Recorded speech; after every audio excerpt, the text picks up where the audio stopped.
Thank you. Former President Donald Trump's two eldest sons in court with smiles and thumbs up for the cameras.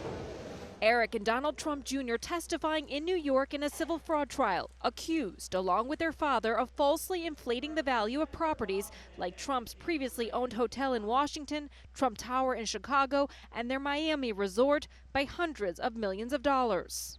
Before even having a day in court, I'm apparently guilty of fraud for relying on my accountant to do, wait for it, accounting. The brothers, executive vice presidents at the Trump Organization, where they worked most of their adult lives, took over the company when Donald Trump was elected president in 2016. Don and Eric are going to be running the company. Donald Trump Jr. testifying he still believes the financial statements submitted in the case were, quote, materially correct, and, quote, though Judge Arthur Engoron already ruled the valuations were false. Both brothers saying they did not prepare the financial statements for bank loans. I never worked on the statement of financial condition, Eric Trump said. I didn't know anything about it really until this case came into fruition.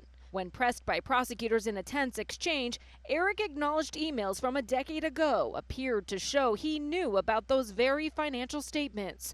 So you did know about your father's annual financial statement as of August 20, 2013, didn't you? The prosecutor asked. It appears that way, yes, Eric Trump said. Trump Jr. told the court he relied on accounting and legal teams to assure him the documents were correct when he signed them. I'm fine with the bank relying on that information, he testified. I don't know that I intended for them to do anything. I'm signing off on it. The banks in question made hundreds of millions of dollars. I mean, think about this, right? They are not claiming that they are victims. They are not saying that they were misled. Trump Jr. said he didn't fact-check the value of properties, including his father's apartment, which the Attorney General alleges was described as more than 3 times larger in square feet than it actually is.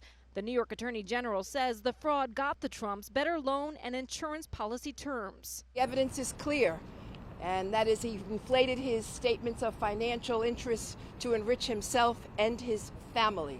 It's a case former President Trump called fake and fully discredited. This trial is a disgrace. Should have never been brought.